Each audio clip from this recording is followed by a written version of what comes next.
اگر پہلے کسی بندے کے نظریات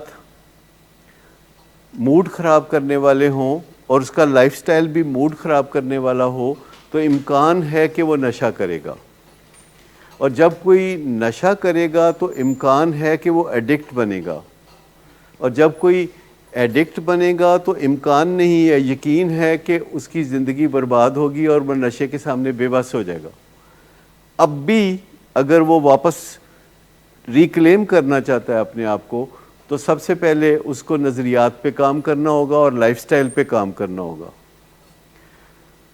آج ہی میں ایک نوجوان لڑکے سے بات کر رہا تھا جس کی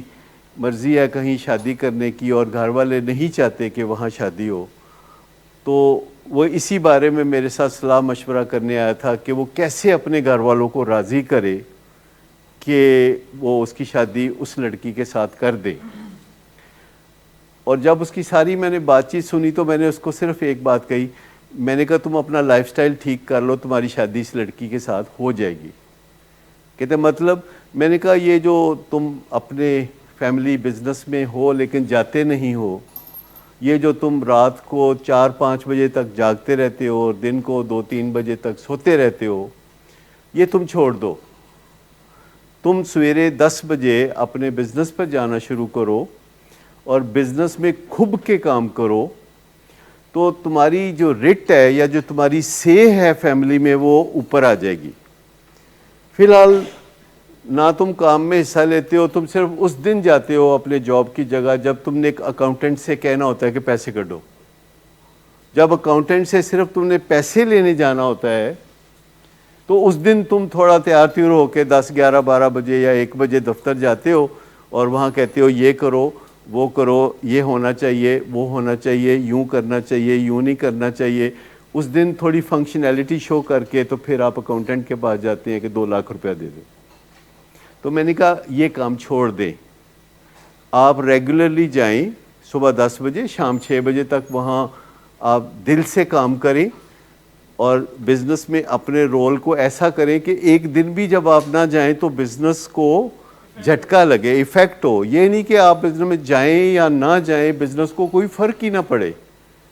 تو جو بندہ فیملی بزنس میں ہوتا ہے اور وہ بزنس پہ آئے یا بزنس پہ نہ آئے اس سے فرق ہی نہ پڑے، اس بندے کی سے کوئی نہیں ہوتی۔ وہ رو پیٹ کے جو ایکسٹریکٹ کر لے اپنے فیملی بزنس سے وہ کر سکتا ہے، کیونکہ اسے موقع دیا جائے گا کہ تم کر لو، آخر تم اپنے بچے ہو۔ لیکن وہ وقار کے ساتھ اپنے فیملی بزنس کے وسائل کو استعمال نہیں کر سکتا، وہ روتا ہی رہے گا کہ مجھے گاڑی نہیں ملتی، مجھے پیسے نہیں ملتے، باقیوں کو ملتے ہیں مجھے نہیں ملتے، اور وہ دوسروں کو گلٹی کرنے کی کوشش کرے گا کہ مجھے گاڑی کیوں نہیں دیتے، مجھے پیسے کیوں نہیں دیتے، 16 سال کی عمر میں آپ کو چاہیے تھا کہ مجھے بے پناہ پیسے پکڑا دیتے، یا اس طرح کی باتیں کئی کرتے ہیں۔ نہیں، ایسے نہیں ہوتا۔ آپ اپنے بزنس میں کھب جائیں، آپ اپنے بزنس میں گڑ جائیں اور آپ اپنے بزنس کے اینکر بن جائیں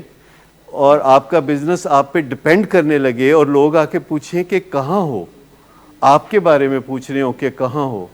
تو پھر آپ کہیں کہ میں نے اس لڑکی سے شادی کرنی ہے یا اس لڑکی سے شادی کرنی ہے، تو لوگ کہیں گے کہ بسم اللہ گو ہیڈ۔ تو میں نے جب اسے یہ کہا کہ تم صرف اپنا زندگی کو مینیجیبل بنا لو، وہ ایڈکٹ نہیں ہے لیکن کوئی ٹائمنگ ہی نہیں ہے زندگی کا، کوئی کھانے پینے کا کوئی ٹائمنگ ہی نہیں ہے، کوئی سونے جاگنے کا، کوئی آنے جانے کا کوئی سلسلہ ہی نہیں ہے، اور کسی بھی جگہ جانا ہے تو ٹائم پہ نہیں پہنچنا، یہ سب سے بری نشانی ہے۔ لیکن میں نے کہا یہ تم اپنے ٹائمنگ ٹھیک کر لو، اپنے فیملی بزنس میں تم انوالو ہو جاؤ۔ تو کہتے ہیں تو بہت زیادہ ٹائم لگ جائے گا۔ میں نے کہا نہیں، صرف 6 ویک، بری بات ہے کوئی کہ صرف 6 ہفتے تم اپنے فیملی بزنس میں تھورولی انوالو ہو جاؤ، اور اس کے بعد تم بات کرنا کہ تم کہاں شادی کرنا چاہتے ہو۔ اگر تمہارے گھر والے نہیں مانیں گے تو میں تمہارے ساتھ کھڑے ہو کے بات کروں گا اور مانیں گے وہ۔ آپ کا کیا حال ہے کہ وہ اگر 6 ویک اس طرح کر لے تو اس کی پوزیشن گھر میں اور بزنس میں اور معاشرے میں بدل نہیں جائے گی؟ بدل جائے گی۔ تو مسئلہ تو لائف سٹائل کا ہے، مسئلہ تو سے کا ہے، رٹ کا ہے۔ اور وہ ایسے نہیں بنتی کہ آپ اپنے بزنس کو ایکسپلائٹ کریں اور اس سے نچوڑنا چاہیں اور اس میں کچھ ایڈ نہ کرنا چاہیں، اس سے مسئلے حل نہیں ہوتے. دیکھیں زیادہ تر ہم یہاں جب بات کرتے ہیں تو ہم سمجھتے ہیں کہ صرف ڈرگز والوں کے یہ ایشو ہیں. میں آپ کو بتاؤں کہ جو ڈرگز کے بغیر ہیں ان کے بھی یہ ایشو ہیں.